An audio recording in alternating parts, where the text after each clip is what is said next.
주님이 가르쳐 주신 기도로 다 같이 기도하시겠습니다. 하늘에 계신 우리 아버지여, 이름이 거룩히 여김을 받으시오며 나라가 임하시오며 뜻이 하늘에서 이루어진 것 같이 땅에서 이루어지이다. 오늘 우리에게 일용할 양식을 주시옵고 우리가 우리에게 죄 지은 자를 사하여 준 것 같이 우리 죄를 사하여 주시옵고 우리를 시험에 들게 하지 마시옵고 다만 악에서 구하시옵소서. 나라와 권세와 영광이 아버지께 영원히 있사옵나이다. 아멘. 찬송가 288장으로 하나님을 찬양합시다.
오늘 우리에게 주신 말씀은 디모데후서 2장 11절에서 18절 말씀입니다. 하나님의 말씀을 들으십시오. 내가 이 복음을 위하여 선포자와 사도와 교사로 세우심을 입었노라. 이로 말미암아 내가 또 이 고난을 받되 부끄러워하지 아니하면 내가 믿는 자를 내가 알고 또한 내가 의탁한 것을 그날까지 그가 능히 지키실 줄을 확신함이라. 너는 그리스도 예수 안에 있는 믿음과 사랑으로서 내게 들은 바 바른 말을 본받아 지키고 우리 안에 거하신 성령으로 말미암아 내게 부탁한 아름다운 것을 지키라. 아시아에 있는 모든 사람이 나를 버리니 이를 내가 아나니 그 중에는 부겔로와 허모게네도 있느니라. 원하건대 주께서 오네시포로의 집에 긍휼을 베푸시옵소서. 그가 나를 자주 격려해 주고 내가 사슬에 매인 것을 부끄러워하지 아니하고 로마에 있을 때 나를 부지런히 찾아와 만났음이라. 원하건대 주께서 그로 하여금 그 날에 주의 긍휼을 잊게 하여 주옵소서. 또 그가 에베소에서 많이 봉사한 것을 내가 잘 아느니라. 아멘.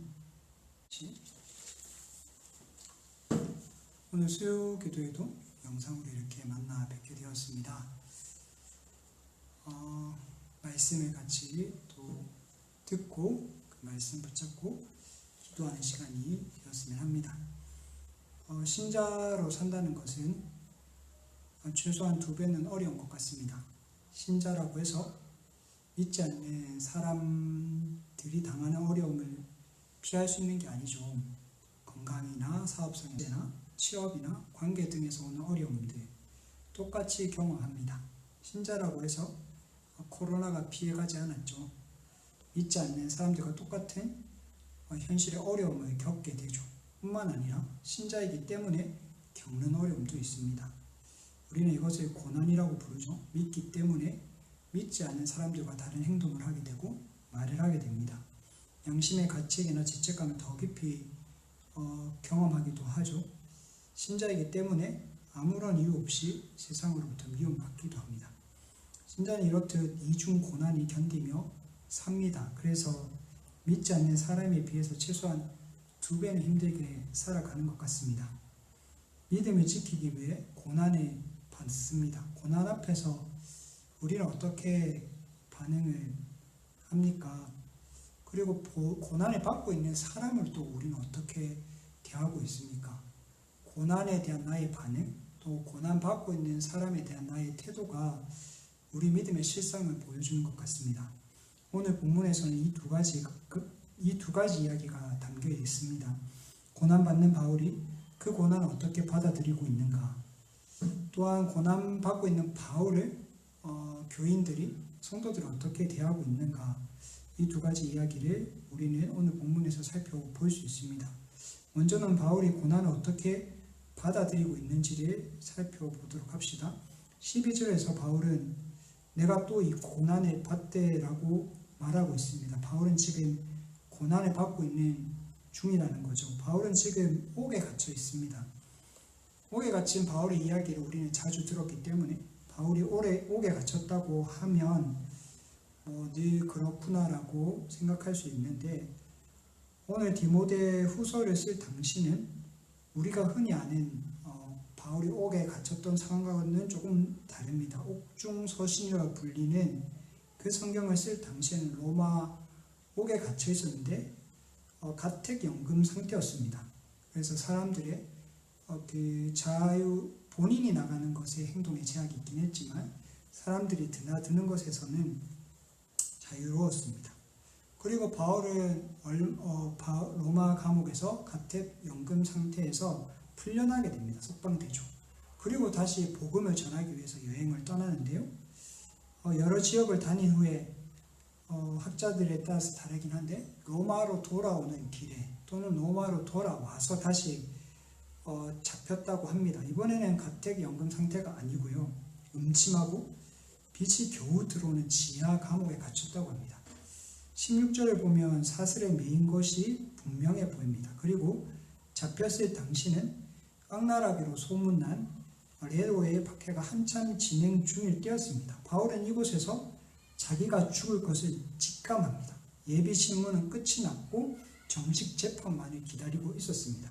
바울은 석방될 것이라는 기대를 전혀 하고 있지 않았습니다. 그래서 4장 6절을 보면 나의 떠날 시각이 가까워왔도다 라고 고백하고 있습니다. 바울은 어쩌다가 이런 끔찍한 상황에 처하게 되었을까요? 바울은 무슨 엄청난 범죄를 저질러서 사슬을 매이게 되었고 옥에 갇히게 되었고 죽을 날을 기다리고 있는 걸까요? 그런 게 아니죠. 엄청난 범죄를 저지른 게 아닙니다. 11절 말씀처럼 그는 이 복음을 위하여 선포자와 사도와 교사로 세우심을 받았다고 고백하고 있습니다. 이 부르심에 합당한 삶을 살다가 그는 이런 끔찍한 고난을 당하고 있는 것입니다. 바울은 누구보다도 철저하게 하나님의 부르심에 합당한 삶을 살았죠. 복음을 위한 선포자, 사도, 교사로 세우심을 받았고 그 사명을 목숨보다 귀한 것으로 여기고 그렇게 살아냈습니다. 주님의 부르심을 받은 날부터 그리 살았습니다. 그런데 지금 그의 끝은 어떠합니까? 인간적으로 봤을 때 굉장히 끔찍하죠. 비참해 보입니다. 한평생 주를 위해 살았으니까 말년은 조금 편하고 조금 쉽고 삶에 주어진 많은 것들 좀 누리면서 살아갔으면 하는데 바울의 형편은 그렇지 않습니다. 그는 지하 감옥에 갇혀 쇠사슬에 묶인 채 죽을 날만을 기다리고 있습니다. 우리 중에 누구도 이런 삶을 원하는 사람은 없죠. 우리가 편하게 주님의 부르심을 받아가는 게 우리의 소망 중 하나이지 않습니까? 그런데 바울은 춥고 외롭고 고독한 그곳에서 마지막을 준비하고 있습니다. 이런 처지에 있는 바울의 고백이 12절에 나와 있는데 놀랍습니다. 이로 말미암아 내가 또 이 고난을 받되 부끄러워하지 아니함은 바울은 자기의 이런 처지가 전혀 부끄럽지 않다고 하고 있습니다. 자기가 받는 고난이 전혀 부끄럽지 않다는 말씀이죠. 솔직히 지금 바울의 처지에서 자랑할 수 있는 것이 무엇이 있습니까? 없습니다. 예수 믿어서 잘 되고 남부럽지 않게 사는 사람들은 자기의 삶에 자랑하지 않습니까? 그에 비해 예수 믿었는데 신실하게 살았는데 삶의 어려움을 겪은 사람은 어떠합니까? 괜히 주눅이 들죠. 자기가 뭔가 잘못한 것 같고 저 사람이 예수 믿어서 잘 사는 것 같고 잘 되는 것 같은데 나는 신실하게 주를 위해서 주를 믿으면서 산 것 같은데 전혀 내세울 게 없어서 괜히 움츠러들기도 합니다. 하지만 바울은 현실적으로 내세울 게 전혀 없음에도 불구하고 자기의 이런 처지, 이런 상황이 전혀 부끄럽지 않다고 고백하고 있습니다. 어떻게 그럴 수가 있죠? 바울은 어째서 지금 이런 상황에도 옥에 갇혀 자기의 죽을 날을 기다리고 있는 이런 상황 속에도 전혀 부끄럽지 않다고 말할 수 있는 것입니까? 이 모든 것이 주를 위한 것, 복음을 위한 것이기 때문입니다. 자기 자신을 위해서, 자기 배를 위해서 살다가 자기 이익을 쫓다가 범죄를 저질러서 이런 처지에 빠진 것이 아니라 철저하게 주를 위해 살다가 소명을 따라 살다가 복음 위에 살다가 이렇게 된 것임을 바울은 너무나 잘 알았기 때문입니다. 바울은 단지 자기의 처지가 어려워진 것이 아니라 자기가 지금 주님을 위해 고난받는 것임을 잘 알았습니다. 12절 말씀처럼 바울은 내가 믿는 자를 내가 알고 자기가 누구를 위해서 일하고 있는지 자기가 누구를 위해서 이런 어려움의 처지에 빠져 있는지를 바울은 분명히 알고 있었기 때문에 전혀 부끄럽지 않았던 것입니다. 바울이 믿고 아는 그분은 예수 그리스도시죠. 히브리서 2장 11절에 보시면 예수님은 우리를 형제라고 부르기를 전혀 부끄러워하지 않으시는 분입니다. 예수님은 우리를 형제라고 부르시기를 전혀 부끄러워하지 않습니다. 그런 그분을 믿고 알기 때문에 그런 그분을 위해서 고난받고 있기 때문에 바울 역시 자기의 처지를 전혀 부끄러워하지 않다고 고백하고 있습니다. 우리의 삶을 생각해 봅시다. 우리는 우리의 처지와 상황 그 자체를 자랑하거나 부끄러워하는 경우가 있습니다. 내가 잘되고 성공하고 내가 원하는 바를 이루고 남부럽지 않게 살고 대단한 업적을 이루고 멋들어진 집을 장만하고 자녀들이 잘되고 이러면 우리는 자랑하죠. 어깨가 쭉 펴지고 목에 힘이 들어갑니다. 괜히 사람들한테 그런 것들을 이야기하고 싶어지죠. 하지만 일이 잘 안 풀리고 사업도 잘 안 되고 생각했던 일이 마음처럼 잘 안 되고 자녀들의 삶도 그렇게 변변치 않고 그러면 우리는 괜히 움츠러듭니다. 하지만 우리는 상황 그 자체가 어떠한지를 두고 자랑하거나 부끄러워하지 않아도 됩니다. 예수 그리스도께서 우리를 형제라 부르기를 전혀 부끄러워하지 않으시기 때문입니다. 내가 어떠한 형편에 있든지 내가 어떤 어려움에 있든지 남들 보기에는 별 볼 일 없는 인생을 산다고 하더라도 예수 그리스도께서는 나를 부끄러워하지 않습니다. 오히려 우리는 그분을 위해 나를 부끄러워하지 않는 그분을 위해 살지 않는 나를 보면서 부끄러워해야 할 것입니다. 내 인생이 잘 된다고 해도 성공하고 잘 나가는 것처럼 보인다고 해도 주를 위한 삶을 살고 있지 않다면 우리는 그런 우리의 모습을 부끄러워해야 할 것입니다. 이것이 첫 번째입니다. 바울은 자신이 고난받은 것에 대해서, 고난받고 있는 것에 대해서 전혀 부끄러워하지 않았습니다. 왜냐하면 자기가 고난받는 것이 예수 그리스도를 위한 것임을 알았기 때문입니다. 바울이 옥에 갇혀 사슬에 매여 더 이상 자기에게 주어진 소명을 감당하지 못하는 것도 공통스러운 일이었지만 바울을 더 힘들게 하는 사건이 또 하나 있었습니다. 바울을 떠나는 사람들이 있었습니다. 15절을 보시면요. 아시아에 있는 모든 사람이 나를 버린 이 일을 내가 아나니 그 중에는 부겔로와 허모게네도 있느니라. 부겔로와 허모게네를 중심으로 아시아에 있는 모든 사람이 바울을 버렸다고 합니다. 바울에게는 충격적인 사건이죠. 사도행전을 보시면 바울이 에베소에서 2년 반을 있게 되는데요. 2년 반 동안 복음을 전하는 동안에 아시아에 사는 자는 다 주의 말씀을 듣고 믿었다라고 기록하고 있습니다. 2년 반 동안 에베소에 머무면서 바울이 말씀을 가르치고 전할 때에 아시아에 있는 모든 사람이 다 주의 말씀을 듣고 믿었다라고 사도행전에서 기록하고 있습니다. 그 일이 있은 지 얼마 지나지 않아서, 몇 년 지나지 않아서 오늘 본문에 따르면 아시아에 있는 모든 사람이 나를 버렸다라고 바울이 기록하고 있습니다. 왜 이들은 바울을 버렸을까요? 무엇을 그렇게 잘못했기에 바울을 떠난 것일까요?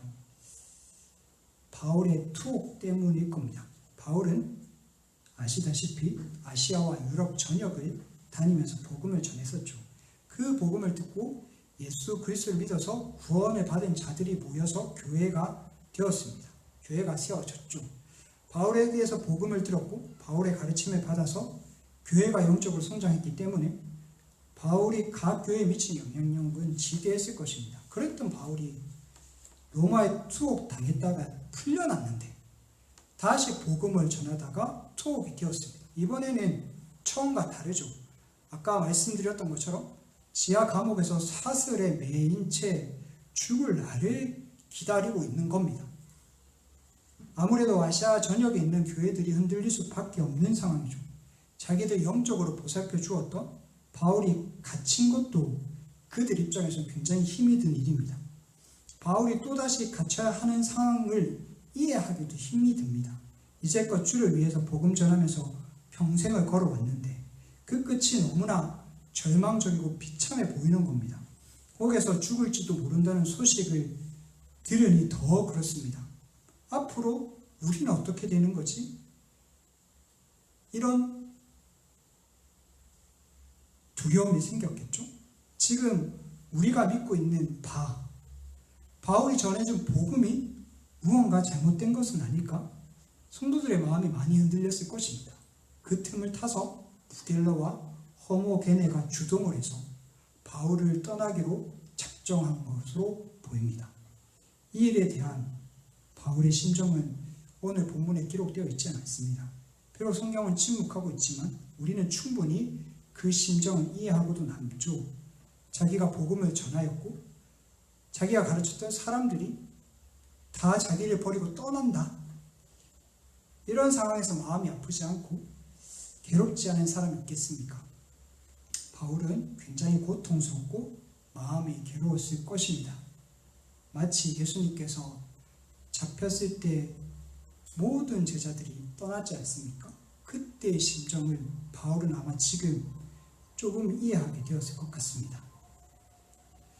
무엇보다도 힘이 드는 것은 단지 바울 자신을 버리고 떠난 그것 때문만은 아닙니다. 사도적 복음을 바울을 떠나는 것은, 바울을 버리는 것은 사도적 교훈, 사도적 복음을 떠나는 것이고 버리는 것이고 예수 그리스도를 떠나는 것이기 때문에 바울은 굉장히 힘이 들었을 겁니다. 바울은 여러 서신서를 보시면 그 첫 부분에 교회에 대한 감사, 기쁨 이런 것으로 시작하지 않습니까? 각 교회가 진리 안에서 행하고 있다는 사실에 기뻐하는 것, 교회가 믿음의 삶들을 살고 있는 것에 감사하는 것으로 보통 소신서가 시작됩니다.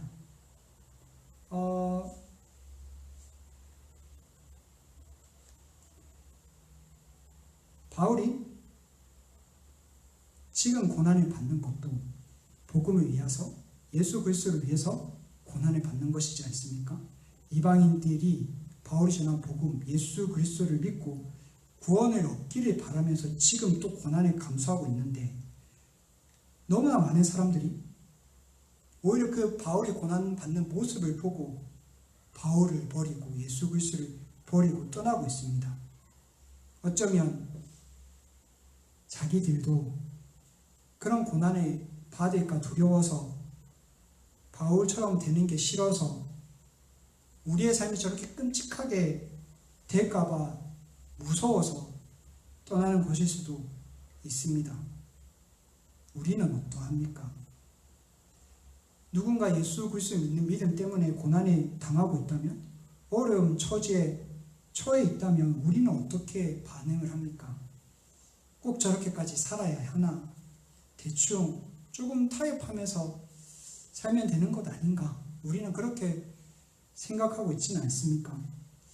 예수님 4가지 밥 비유를 드시면서 돌밭에 뿌려진 씨를 설명해 주십니다. 말씀을 즉시 기쁨으로 받습니다.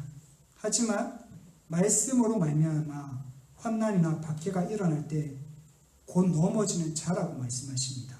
자기의 고난이 아니라 바울이 고난 받는 것을 보고 아시아의 많은 사람들의 교회를 떠나고 예수 그리스도를 떠난다는 것은 굉장히 가슴 아픈 일입니다.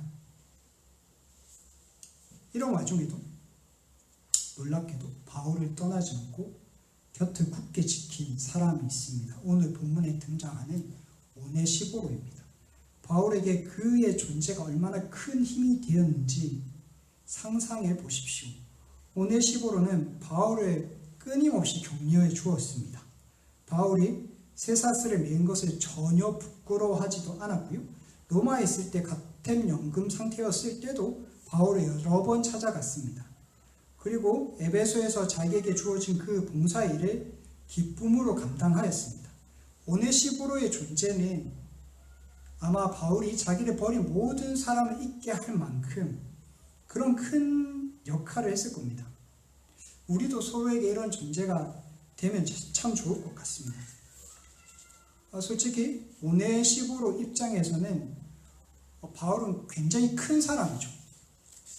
나보다 아랫사람, 나이가 어리거나 신앙의 연수가 짧거나 그런 사람들이 어려움에 처해 있을 때 돌아보는 일은 그나마 좀 낫습니다. 하지만 나보다 신앙의 연수가 길고 신앙의 대선배님들이 어려움에 처해 있을 때 그분을 돌보는 일은 그리 쉽지 않습니다.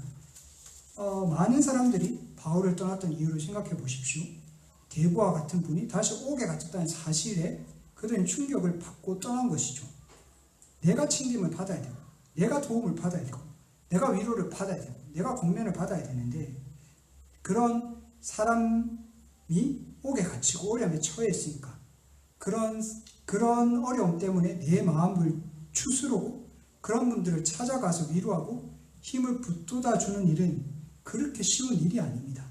그런 일을 오네시보로가 감당한 것입니다. 진짜 감사한 일이죠.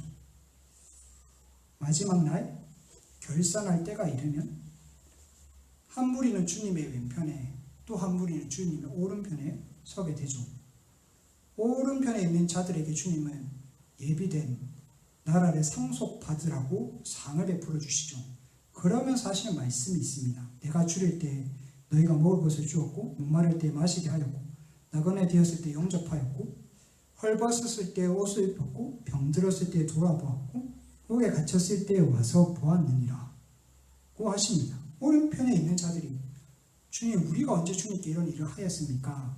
라고 묻자 주님께서 내 형제 중 지극히 작은 자 하나에게 한 것이 곧 나에게 한 것이라고 말씀해 주십니다. 바울이 옥에 갇혀 있을 때, 고난 가운데 있을 때 바울 곁을 지킨 오네시보로가 예수님께서 말씀하시는 이러한 자입니다. 지극히 작은 자에게 선을 베풀고 옥에 갇혔을 때에 찾아보았던, 그래서 예비된 그 나라를 상속받을 자가 바로 이 오네시보로인 거죠. 사랑하는 대형교회 성도님들, 코로나로 우리가 함께 모여서 예배하지 못하게 된 게 벌써 2달이 지나서 3달째가 접어들었습니다. 아마 코로나 이후에는 한국교회가 또 우리 교회도 쉽지 않은 시간이 될 것 같습니다. 집에서 영상으로 예배하는 것이 너무 익숙해져 버려서 그게 편하다는 것을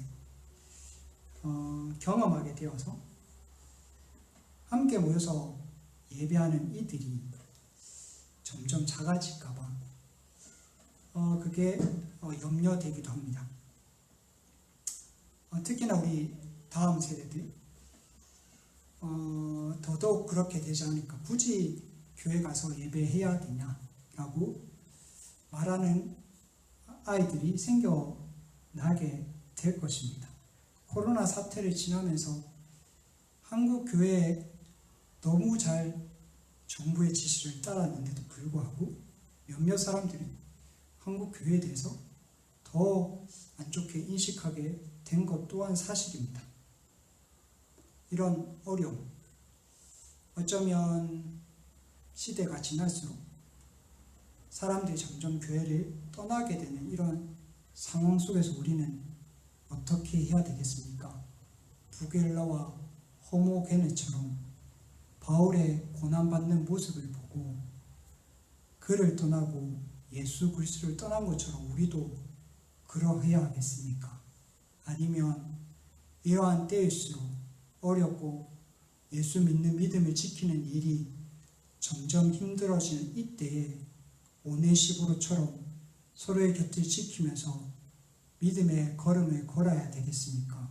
고난받는 것이 부끄럽다며 바울을 떠난 부겔로와 허모게너처럼 우리가 살아야겠습니까? 아니면 자기가 고난받는 것이 예수 그리스도, 나를 위해서 고난받으신, 나를 위해서 십자가의 고난도 피하지 않으셨던 그 예수님처럼 우리에게 오는 그 고난에 부끄러워하지 않고 묵묵히 고난의 걸음을 걸어야 되겠습니까? 우리의 삶을 살펴보면서 이 고난의 때에, 고난의 시간에 신실하게 서로의 믿음을 지켜나가며 바울처럼 그리스도를 위해서 기꺼이 고난받는 우리 모두가 되기를 바랍니다. 오늘 말씀을 기억하시면서 또 붙잡고 같이 기도할 건데요. 그 영상이라서 조금 우리가 수요 기도회 때 모였을 때 하는 기도 방식과는 조금 다르게 진행할 예정입니다. 화면에 기도 제목을 띄워드릴 거고요. 각자가 그 기도 제목을 보시고 기도를 해주시면 되고요. 한 1, 2분 정도 기도하신 후에 또 다른 기도 제목을 또 화면에 띄워드릴 겁니다. 그렇게 3번 정도 같이 기도하시고 각자 가정에서 또 형편에서 기도하시고 또 개인 기도하시면 되겠습니다.